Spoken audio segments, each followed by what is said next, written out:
All right. Welcome everyone to the Danny Show. I'm your host, Daniel Cody. This is where I give commentary and thoughts on all things wrestling. Before I get started with tonight's review of Smackdown from Pershing, Pennsylvania, I want to thank all the viewers. And before I go any further, let's start off with a little bit of a trivia. So I'm going to fit two things into one. First, I'm going to fit the last Black History fun fact trivia. And that trivia is this: there are two great black wrestlers who share the same birthday in the month of March, and their birthday both is held on March the 1st. Can you guess those two black greats? I will have your answer on March the 1st. Now let's get into the review. Before I get started with tonight's broadcast, I want to send my thoughts and prayers to the people of Ukraine. Really sucks what happened earlier this week. So thoughts and prayers are with you. And it's stuff like that that makes me like the match between John Cena and Rusev at WrestleMania 31 more. But let's get on to tonight's broadcast, where we opened the show with Michael Cole interviewing Ronda Rousey about all of her great accomplishments. But things got serious when Ronda was forced to replay what happened at the Elimination Chamber when basically, for certain parts of the match, Charlotte Flair had her way with Ronda Rousey, but only because she had her hand tied behind her back. But if, like I said in the Elimination Chamber review, if she hadn't had her hand tied behind her back, things would be a lot different. So, Charlotte comes out, mocks Ronda Rousey, making her more angry, saying, I'm going to make you tap out, and then you can go home and make baby number two. This baby mockery thing from Charlotte, that's going to cost her. But either way, that's not bad enough. Sonya Deville comes out and attacks Ronda Rousey, and Charlotte assists in the attack, like two pack of dogs, as JR would say. But either way, Ronda Rousey fought him off, and I will say this. I propose that at WrestleMania, two things. Number one, Ronda needs to align herself with Shayna Baszler because they're both great friends in true life, and Shayna and Ronda would make great allies going up against Charlotte and Sonya Deville. But thankfully, Sonya will get hers next week from Ronda Rousey. Also, that's one thing. Second thing, I propose that at WrestleMania, there should be a submission match between Ronda Rousey and Charlotte Flair. Kind of like there was with Bret Hart and Stone Cold. One of the most iconic submission matches ever. Our first match of the evening saw a great rivalry between New Day and C Nation Dog. If you're watching this, I'm going to get it right. Los Matharios. They have been having great matches, but this is the even match because they're both 1-1. And New Day came out with an ATM. And by the way, if you have not seen it, be sure to check out their video where they have a conversation. New Day's Kofi, Big E, Bobby Lashley sit down and they have a conversation with Byron Saxton about being black champions in WWE. Great video.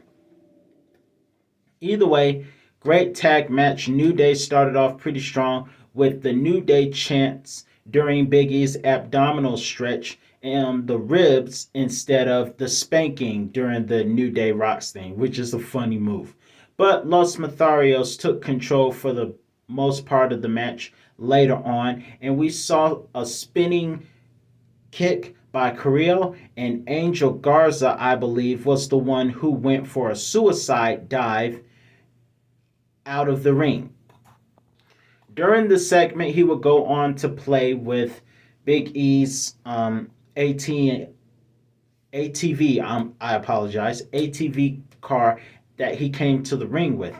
And of course, that same ATV was used by Big E because when Angel Garza had control of Big E, no, Kofi Kingston, my apologies, Big E got on his ATV and threatened to run Carrillo over. That distracted Garza long enough for New Day to perform the Midnight Hour, which would even the score. And I must say, in my personal opinion, I don't know, but maybe, just maybe, Angel Garza and Carrillo could be the next Eddie and Chavo Guerrero as a tag team. Let me know what you think about that. Before we get to the next match, a couple of brief things happened. We saw Shinsuke Nakamura do an ad for the Toyota Tundra truck. And by the way, if you haven't seen it, I did a review for the birthday of Shinsuke Nakamura, which shares on the same day as Ric Flair. And I picked my top favorite matches from both of those guys. So be sure to check that out. Also, the Viking Raiders got revenge on the Usos, and they will fight next week for the Tag Team Championship. Ships. My apologies again. But either way, next week they'll get a match. But this week they returned the favor. You know what they say, Usos, you reap what you sow, even if you are the ones. But there was another short, brief match. We only saw a couple of short, brief matches tonight. One of them, all of them, ironically, were from the women, but they were both interesting. We saw Xia Li versus Natalya in Xia's first match, and of course, she's the first Chinese woman to enter a WWE ring. Did not know that. But either way, in Xia Li's first match, because Xia doesn't like bullies, she went one-on-one with the Boat, Natalya, and Natalya took control of most of the match. But when Xia Li went in what SmackDown versus Raw calls brawler mode with a combination of rampage mode with my own made up combination of Beast Tekken like mode because Xia Li looks like something off a Tekken game.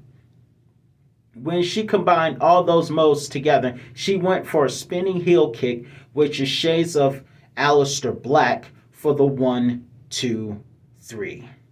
Also, why are fans chanting Hershey's chocolate? Please don't tell me the fans are bored. I know the match was short, but it was kind of interesting. So why are the fans chanting Hershey's chocolate? Someone enlighten me. Next segment, we have the homeless man in a suit look-alike Sami Zayn as he celebrates his Intercontinental Championship ring win from last week. And tonight he comes out singing "Oh Happy Day," but doesn't finish the whole song because it's a religious song. And speaking of religion, I don't know if you guys noticed this, but Sami Zayn needs a throat lozenge because he sounds like a preacher. Now, myself, growing up in church, you've seen, even growing up in church, my mother always hated that when speakers sounded like they needed a throat lozenge. And Sami Zayn needs a throat lozenge. I felt like I was in church today. I really did. I felt like I was in church and the preacher was just, well, I'm here to tell you. I'm here to tell you. The guy sounds like he needs a throat lozenge. But either way, Sami needing a throat lozenge keeps talking about conspiracies and says he's going to take on all challengers. Johnny Knoxville comes out and accuses Sami of being no bees, which isn't that Kenny Omega's nickname before he took some time off of wrestling after losing the championship to Hangman Adam Page? Either way, Sami No Bees, so another person in WWE has the nickname now, decides he's going to walk away from Johnny and give him a sneak cheek shot and then go for 2 haluva kicks. And so after the match, backstage, he argues with that's Adam Pearce. I apologize. Adam Pearce. And then Ricochet comes in and we got a new idea. Next week, Ricochet versus Sami Zayn IC title. Might be good. Another match that was a bit of a SmackDown short tonight. We got the returning Sasha Banks versus Shotzi Blackheart, who didn't get an entrance tonight. However, we got a special guest commentator, Naomi, feeling the glow as she gets her positivity on Pat McAfee and he's dancing. Of course, we got to have Pat McAfee dancing, but Shinsuke's not here tonight. But either way, I know he was dancing watching Shinsuke Nakamura for his birthday. Again, be sure to check the vid out. But either way, short match with Sasha Banks. We haven't seen her since Royal Rumble. And Shotzi Blackheart. It was a very short match. And we saw a new code breaker-like move from Sasha Banks before making Shotzi tap out to the bank statement. But the reason why Naomi is out is because Naomi has awesome news, and that is that Sasha Banks and Naomi will be teaming up to try and take the tag team championships from Zelina Vega and Carmella. In other words, ladies and gentlemen, I just got one word: Unity! I will never do that again. But either way, moving on, I will give credit. Drew McIntyre was right on this next segment. No, that was Baron. Drew McIntyre was set to face off against Baron Corbin, but instead, Baron Corbin has Magic Mike Moss. Now, for those of you who did not see my Royal Rumble review, check it out because there is a hilarious blooper that I did on that video. So if you haven't seen it, check it out. You'll crack up when I talk about Drew McIntyre versus Magic Mike Moss. I call him Magic Mike Moss because he looks better at looking like a dancer than he is telling jokes. His jokes just absolutely suck. They bore me. But either way, Magic Mike was not smiling tonight at all, as he was the replacement for Baron Corbin, because Baron Corbin told the absolute truth that that match was a WrestleMania caliber like match, and it needs to be saved for WrestleMania, because this is my prediction. I predict, or at least this is what I want to happen, at the Royal Rumble, at WrestleMania, I apologize, we will have Drew versus Corbin. And I predict, or at least I hope, that Drew will be the first to kick out of the End of Days and go on to defeat Happy Corbin, or as Pat calls him, Bum Corbin. But in this match, Magic Mike took control of most of the match for the best part, and we almost saw another Alabama Slammer, which is the reason Magic Mike isn't smiling tonight. He almost broke his neck. However, we didn't see it. Mike took control, but after using the ropes to run into for leverage, Drew caught him with a Claymore kick. 1, 2, 3. It's a wrap. It's nice to see Magic Mike Moss has healed his eye. Let's get into the last part of the night, and that is, did I miss anything? Oh, one more thing. I forgot to mention that Drew calls Magic Mike Moss a pain in the neck. Now that's a little bit funny. Let's get into the last part of the night, shall we? Roman Reigns and Brock Lesnar signs a contract tonight. And I want to say this. I've never seen Brock in such a more fun mode. Don't get it twisted. He'll still take you to Suplex City and break your right arm if necessary. But I've never seen Brock Lesnar have so much fun. He's been greeting the crowd, slapping hands with kids, and running around looking like a Texan in a cowboy hat, just having a wonderful time and taking selfies with the fans. I've never seen this side of Brock Lesnar before, but it is very entertaining. But let's get to the contract signing. We have Roman, Mr. Acknowledgement, and let me think about if I should say this, because I want to keep this PG. Should we change Paul Heyman's name from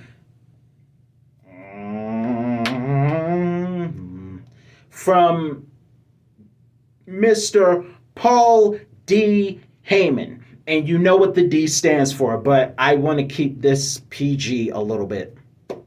So from this moment on, Paul Heyman will be known as Paul D. Heyman, and the D stands for a word that rhymes with stick.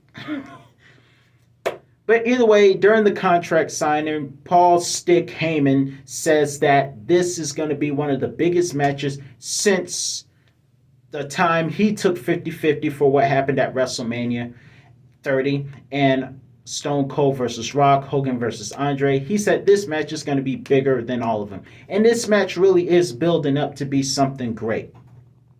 However, I want to say this. I've been listening to some of the comments.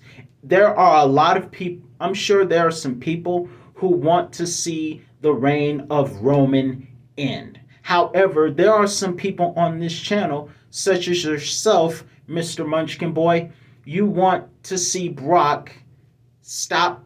Some people may think Brock is holding WWE hostage. Munchkin, you mentioned that it's kind of predictable or boring, maybe, seeing Brock Lesnar win over and over and hold the WWE Championship. Back in the day, a lot of people thought Brock was holding the championship hostage. Even Roman said before he turned heel that he felt like Brock was just a part-time champion, and hopefully we don't get to see that. And thankfully, Brock is showing up to work. Let's just talk about that. Brock is showing up to work finally. We don't get that a lot from Brock in the past, but we get it now, and this is the best version of Brock I like. I like it.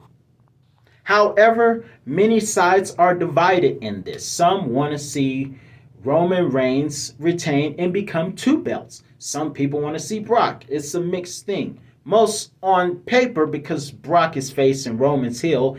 And for those of you who saw AEW, babyface means good guy.